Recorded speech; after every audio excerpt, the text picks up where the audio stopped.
नमस्कार। मतपथ न्यूज के इस मंच पर आपका स्वागत है और मैं हूं आपके साथ चर्चा करने के लिए दुष्यंत चोपड़ा।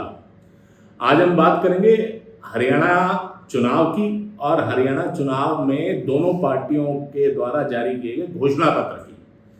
अब आप देखिए, पिछले दिनों गृह मंत्री अमित शाह रेवाड़ी में बोले, तब उन्होंने अपने घोषणा पत्र के 20 वादों का जिक्र किया। प्रधानमंत्री ने सिरसा की रैली में अपने घोषणा पत्र के वादों का जिक्र किया कि ये हमारे 20 वादे हैं, 20 हमारे संकल्प हैं। इसी तरह से कांग्रेस के बड़े नेताओं में देखा जाए तो मुख्यमंत्री के प्रबल दावेदार हुड्डा साहब अपनी हर रैली के अंदर जो कांग्रेस के 7 वादे हैं, 7 संकल्प हैं, 7 वादे पक्के इरादे, उसका जिक्र करते हैं। कांग्रेस के केंद्रीय मंत्री, किसी भी केंद्रीय पदाधिकारी अगर किसी भी राजनीतिक कार्यक्रम में जाते हैं तो मंच से उन बातों का जिक्र करते हैं जो मैनिफेस्टो में दी गई हैं। तो आखिर ये मैनिफेस्टो है क्या? वो भले भाजपा का मैनिफेस्टो हो या आप कहें कि कांग्रेस का मैनिफेस्टो हो, अब वो हरियाणा के चुनाव का मैनिफेस्टो हो या जम्मू कश्मीर में अभी 1 तारीख को कंप्लीट हो जाने वाले चुनावों का मैनिफेस्टो हो, और भले अभी विगत 2024 के लोकसभा चुनावों में विभिन्न पार्टियों द्वारा जारी किए गए मैनिफेस्टो। मैनिफेस्टो के बारे में आपने सुना तो बहुत कुछ होगा दोस्तों, लेकिन मैनिफेस्टो को या घोषणा पत्र को या संकल्प पत्र को सीरियसली आम जनता ने जब देखना शुरू किया या उसके बारे में जानने की उत्सुकता हुई, तो मैंने इस चीज के ऊपर जब शोध की, थोड़ा सा रिसर्च किया, थोड़ा सा इसकी बैकग्राउंड में जाने की कोशिश की, तो मैंने देखा कि 2024 के लोकसभा चुनावों में जब कांग्रेस द्वारा इस बात का नैरेटिव बनाने की कोशिश की गई कि बीजेपी ने अपने घोषणा पत्र में ये बात कही है कि अगर बीजेपी की सरकार आई तो वो संविधान चेंज कर देंगे, बीजेपी की सरकार आई तो आरक्षण खत्म कर देंगे, तो आप ये जानकर शायद हैरान रह जाएंगे कि वो घोषणा पत्र जो कि महज एक औपचारिकता हुआ करता था, एक जो चुनाव की टोटल प्रक्रिया किसी भी पार्टी की होती है, उस चुनावी प्रक्रिया का एक छोटा सा हिस्सा होता था, एक कार्यक्रम होता था, संकल्प पत्र या घोषणा पत्र जारी होता था, और उसके बाद वो घोषणा पत्र की कॉपियां कहां जाती थी किसी को कुछ नहीं पता। लेकिन 2024 के चुनाव में जब ये वाला नैरेटिव स्थापित होना शुरू हुआ और इसका असर उत्तर प्रदेश में, विशेष रूप से राजस्थान में, या आप कहिए हर वो स्टेट जहां पर कि भाजपा अच्छा नहीं कर पाई, वहां के लोगों ने भाजपा का घोषणा पत्र ढूंढना शुरू किया। उन्होंने नेट पर सर्फिंग की, नेट पर सर्च मारी, और आप ये जानकर शायद हैरान रह जाएंगे, 1 करोड़ से भी ज्यादा लोगों ने भाजपा के घोषणा पत्र को, जो 2024 की लोकसभा के लिए उन्होंने जारी किया था, उसको डाउनलोड किया, उसमें पढ़ा और उसमें ढूंढने की कोशिश की क्या वाकई में भाजपा ने ऐसा कुछ अपने घोषणा पत्र में कहा है कि भाजपा सत्ता में आई तो आरक्षण खत्म कर देगी, या इस बात को इंगित भी किया है, या इस बात का इशारा भी किया है। खैर, उनको उनके उस सर्च में और उनके उस ढूंढने में सफलता मिली या नहीं मिली उन 1 करोड़ लोगों को, मैं उसके बारे में नहीं जा रहा, क्योंकि आज का हमारा विषय है कि घोषणा पत्र और हरियाणा विधानसभा को लेकर घोषणा पत्र दोनों पार्टियों का। और वैसे यहाँ पर एक बात मैं बताता चलूं कि ये घोषणा पत्र की परंपरा कोई भारत में या अभी विगत चुनावों में नहीं आई, ये एक बहुत पुरानी परंपरा है। जबकि सन 1848 में कार्ल मार्क्स और फ्रेडरिक एंजल, कार्ल मार्क्स से तो आप भली भांति परिचित ही होंगे, तो कार्ल मार्क्स ने सबसे पहले घोषणा पत्र नाम का एक डॉक्यूमेंट तैयार किया जिसमें उसने अपना विजन पेश किया। तो उस बात, वो जो घोषणा पत्र की परंपरा 1848 में कार्ल मार्क्स और फ्रेडरिक एंजल ने शुरू की, वो लगातार दशकों तक और कहिए तो पीढ़ियों तक चलती आई। यहां तक कि जब 1952 में भारत का भी पहला चुनाव हुआ तो उस समय भी अभी की भारतीय जनता पार्टी ने जनसंघ के रूप में, अभी की कांग्रेस ने कांग्रेस के रूप में, और कम्युनिस्ट पार्टियों ने अपना अपना घोषणा पत्र जारी किया था। खैर, आते हैं अभी हरियाणा के घोषणा पत्र की तरफ। इस बार के घोषणा पत्र में दोनों पार्टियों ने भारी भरकम वादे किए हैं। भाजपा उसे संकल्प पत्र कहती है तो उसने संकल्प किया है, और कांग्रेस कहती है पक्के इरादे, 7 वादे पक्के इरादे।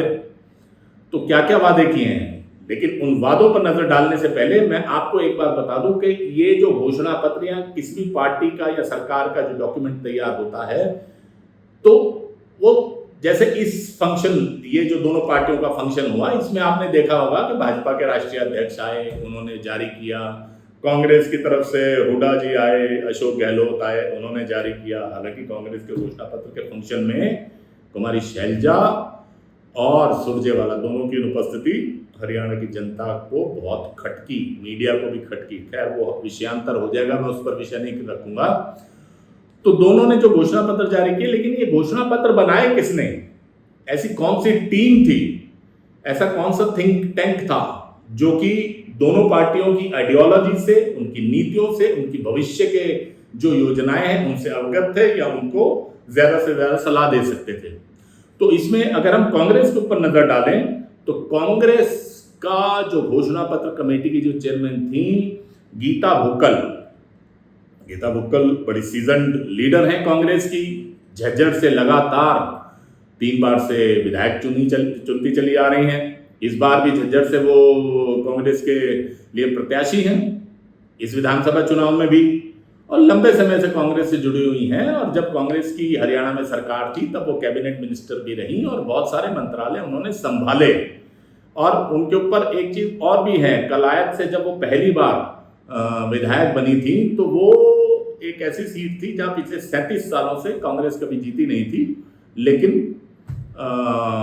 गीता भुक्कल ने वो वाली सीट जीती कांग्रेस के लिए। और उसके बाद जब डिलिमिटेशन के बाद सीट का स्वरूप चेंज हुआ, झज्जर की सीट प्रारूप में आई, सामने आई, तो झज्जर से भी वो लगातार विधायक रही हैं और इस बार भी विधायक का चुनाव लड़ रही हैं। तो ऐसी गीता भुक्कल जो कि वेल एजुकेटेड भी हैं, मैं यहाँ पर ये भी बता दूं आपको कि she is a well educated lady. उन्होंने बीएड किया है और एमएड किया है, एमए किया है, तो अच्छी खासी पढ़ी लिखी महिला हैं, पार्टी के बारे में जानती हैं। उन्होंने इस मैनिफेस्टो को तैयार किया, वो मैनिफेस्टो कमेटी की चेयरमैन थी। तो हमें ये ज़रूर जानना चाहिए कि ये जो मैनिफेस्टो, जो डॉक्यूमेंट डिफरेंट पार्टीज का आता है, तो उसको तैयार कौन करता है। अगर हम भाजपा की बात करें तो भाजपा ने भी अपना संकल्प पत्र तैयार करने की जिम्मेदारी जिस नेता को दी थी, वो नेता भी पिछले 3 से 4 दशकों से लगातार भाजपा या संघ की विचारधारा के साथ जुड़े रहे हैं। वो एक ऐसे व्यक्ति हैं जिनका नाम है ओम प्रकाश धनखड़। ओम प्रकाश धनखड़ भी पहले बागडी से विधायक रहे। जब भाजपा की 2014 में सरकार बनी तो वो सरकार में मंत्री रहे, बहुत सारे मंत्रालय उन्होंने संभाले। लंबे समय से पहले वो आरएसएस से जुड़े रहे, फिर विद्यार्थी परिषद के साथ उन्होंने काम किया, फिर भाजपा में विभिन्न पदों पर काम किया। भाजपा का जो राष्ट्रीय किसान मोर्चा है, भारतीय जनता किसान मोर्चा, उसके वो राष्ट्रीय अध्यक्ष रहे 2 बार। अभी भी उनके पास भाजपा के राष्ट्रीय मंत्री की जिम्मेदारी है। वो कई स्टेट्स के प्रभारी भी रहे, हरियाणा प्रदेश के भाजपा के भी अध्यक्ष रहे। तो उनका मतलब एक लंबा इतिहास रहा है, एक लंबा जुड़ाव रहा है पार्टी के साथ, विचारधारा के साथ, संघ के साथ। तो एक ऐसे सीजन्ड पॉलिटिशियन को, एक ऐसे सुलझे व्यक्तित्व को भाजपा ने चुना इस चीज के लिए कि वो उनके लिए उनका मैनिफेस्टो तैयार करें। तो अगर हम ओम प्रकाश धनखड़ के ऊपर नजर डालें कि भाई उन्होंने ये वाला जो मैनिफेस्टो तैयार किया है, तो इनकी बैकग्राउंड क्या है, क्या ये भी पढ़े लिखे हैं या नहीं हैं, या केवल राजनीति ही करते हैं, तो आप जानेंगे कि ओम प्रकाश धनखड़ भी एक खासे पढ़े लिखे वेल एजुकेटेड व्यक्ति हैं। वो राजनीति में तो हैं, लेकिन बाकायदा एक पढ़ाई करने के बाद, और वो लेक्चरर भी रहे। उन्होंने एमए किया, बीएड किया, एमएड किया, और सबसे बड़ी बात एजुकेशन रिफॉर्म्स के ऊपर उनकी एक किताब खासी प्रचलित है और एक अच्छी किताब मानी गई है और बहुत उसकी बिक्री भी हुई है। तो ऐसे एक लेखक, विचारक और संघ की विचारधारा से ओतप्रोत व्यक्ति को भाजपा ने अपने मैनिफेस्टो कमेटी का चेयरमैन बनाया। जैसे कि मैंने बताया, बादली से वो विधायक रहे हैं और इस बार भी वो बादली से ही भारतीय जनता पार्टी के प्रत्याशी भी हैं और बहुत मजबूती के साथ वहां से चुनाव लड़ रहे हैं। तो अब अगर हम बात करें कि इस बार मैनिफेस्टो में ऐसी क्या खास बात है, तो जैसे मैंने गीता भुक्कल जी का पहले जिक्र किया, तो मैं पहले कांग्रेस के ही मैनिफेस्टो की बात करूंगा। कांग्रेस के मैनिफेस्टो के ऊपर अगर हम नजर डालें तो कांग्रेस ने अपने मैनिफेस्टो में 7 वादे, पक्के इरादे, इस पंच लाइन के साथ अपनी एक वो जो मैनिफेस्टो में वायदों की एक फहरिस्त जारी की है। उसमें सबसे पहली और सबसे बड़ी बात वो कहते हैं कि सभी महिलाओं को 2,000 रुपये दिए जाएंगे, 500 रुपये में गैस सिलेंडर दिया जाएगा, 300 यूनिट की बिजली फ्री दी जाएगी, 25 लाख तक का इलाज मुफ्त करेगी अगर कांग्रेस की सरकार हरियाणा में आती है। वो किसानों को एमएसपी की कानूनी गारंटी देने की बात कर रहे हैं। वो गरीबों को छत देने की बात कर रहे हैं कि जिसमें उन्होंने लंबी चौड़ी उसकी योजना के 100 गज का प्लॉट दिया जाएगा या गरीबों को मकान बनाने का उसके अंदर सहयोग दिया जाएगा। वो मैनिफेस्टो में उसकी डिटेल्स हैं। और जो राहुल गांधी लगातार देश भर में कहते आ रहे हैं कास्ट सर्वे, इस मैनिफेस्टो में उस कास्ट सर्वे को भी समाहित किया गया कि अगर हमारी सरकार आती है कांग्रेस की तो हम कास्ट सर्वे करवाएंगे।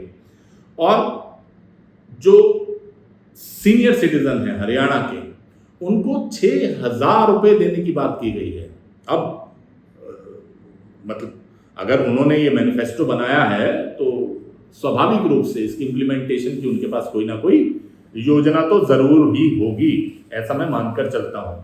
अगर हम बीजेपी के मैनिफेस्टो की बात करें, बीजेपी के संकल्प पत्र की बात करें, तो बीजेपी के संकल्प पत्र का जब रिलीज हुआ तो जैसे कांग्रेस के संकल्प पत्र के समय कुमारी शैलजा और सुरजेवाला की उपस्थिति थी, वहीं भाजपा का जब संकल्प पत्र जारी हुआ तो उस समय ना सिर्फ भाजपा का संकल्प पत्र बनाने वाले ओम प्रकाश धनखड़ वहां मौजूद थे, भाजपा के राष्ट्रीय अध्यक्ष वहां मौजूद थे, वर्तमान मुख्यमंत्री नायब सिंह सैनी भी थे और भूतपूर्व मुख्यमंत्री मनोहर लाल खट्टर भी वहां थे।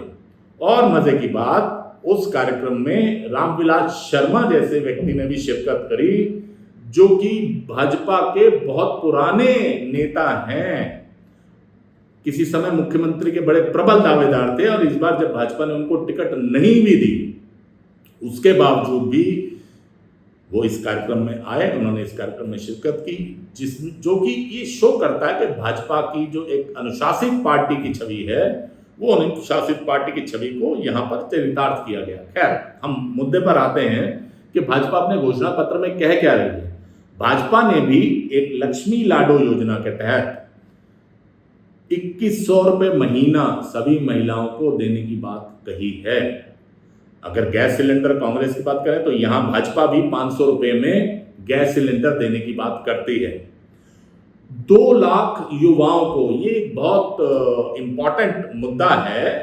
10 साल में भाजपा का जो एक सबसे बड़ा यूएसपी रहा है कि उन्होंने बिना पर्ची और खर्ची की सरकार चलाने का दावा किया है कि सभी युवाओं को उनकी प्रतिभा के आधार के ऊपर नौकरी दी है भाजपा सरकार ने।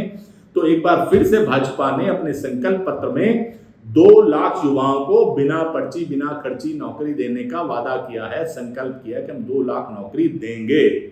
इसके साथ ही जहां वो एक 10 इंडस्ट्रियल सिटी बनाने की बात कर रहे हैं कि वहां पर इंडस्ट्रियलाइजेशन होगा, इंडस्ट्री आएगी, इन्वेस्टमेंट आएगी और बड़े बड़े उद्योगपति घराने यहाँ पर अपनी इंडस्ट्री लगाएंगे, तो उसी से संबंधित भाजपा ने अपने संकल्प पत्र में यह भी कहा है कि 5 लाख युवाओं को रोजगार के अवसर सृजित किए जाएंगे। यहां पर वो सरकारी नौकरी की बात नहीं कर रहे, वो कह रहे हैं कि हम इंफ्रास्ट्रक्चर को या हम इंडस्ट्री को ऐसा बूस्टअप करेंगे, ऐसी योजनाएं लाएंगे कि हम लोग 5 लाख हरियाणा के युवाओं को नौकरी देने में या दिलवाने में सक्षम होंगे। साथ ही कमजोर वर्ग को 7 लाख घर बनाकर दिए जाएंगे। 7 लाख घर कमजोर वर्ग के लिए देने की बात इस संकल्प में कही गई है। एक और जो मैं कहूंगा कि जो ग्राउंड रियलिटी, जो ग्राउंड के साथ जुड़ा है, ग्रास रूट से जुड़ा है, शायद ऐसी ही मैनिफेस्टो कमेटी इस चीज को सामने ला सकती है। उन्होंने कहा है इस संकल्प पत्र में कि सभी 36 बिरादरियों के लिए अलग अलग वेलफेयर बोर्ड गठित किया जाएगा। यानी कि कोई भी किसी जातिगत मामले में या किसी भी मामले में कोई इस आरोप को ना लगाए कि उसके ऊपर कोई पक्षपात किया गया है या फलाने के साथ पक्षपात होता है। सभी 36 बिरादरियों के लिए अलग अलग वेलफेयर बोर्ड का गठन किया जाएगा। साउथ हरियाणा में विशेष तौर से जो ये बात उठाई जा रही थी कि सेना में नौकरियों के अवसर खत्म हो गए हैं, या सेना में भाजपा सरकार या केंद्र सरकार बहुत ज़्यादा प्रोत्साहित नहीं कर रही, अग्निवीर तो सिर्फ 4 साल के लिए है।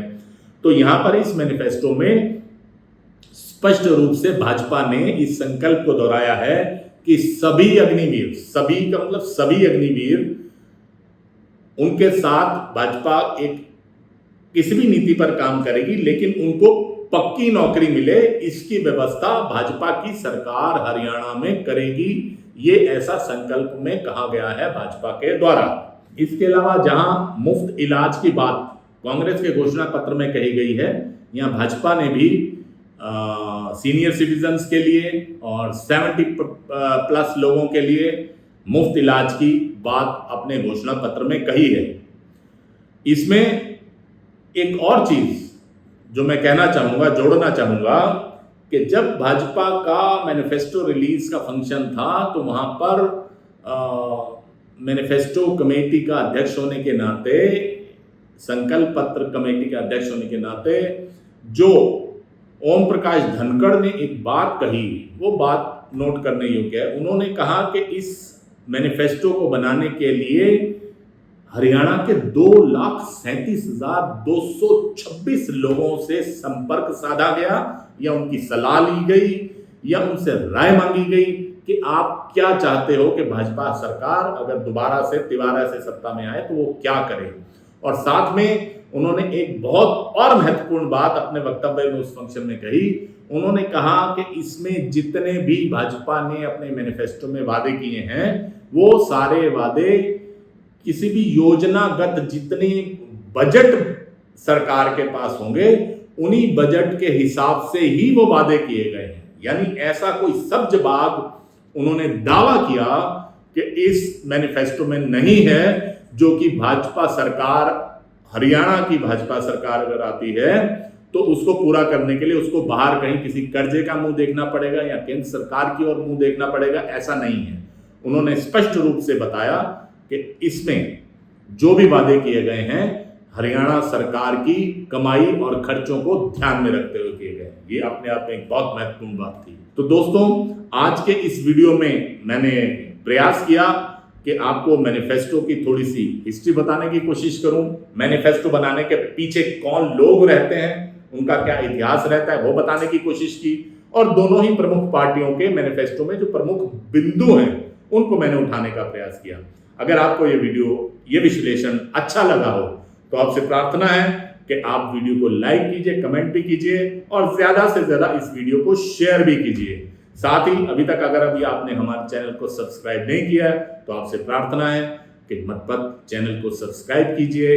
वो जो साइड में आपको घंटी का बटन दिख रहा है, आप उसको दबाइए। उसके बाद ऑल नोटिफिकेशन का आपको एक आइकॉन दिखाई देगा, आप उसको भी दबाइए। इसके बाद आप अधिकारी हो जाएंगे कि मत पत्र का कोई भी वीडियो बनता है, कोई भी रिपोर्ट आती है, तो उसका नोटिफिकेशन सबसे पहले आपके पास पहुंचेगा। बहुत बहुत धन्यवाद दोस्तों, थैंक यू वेरी मच।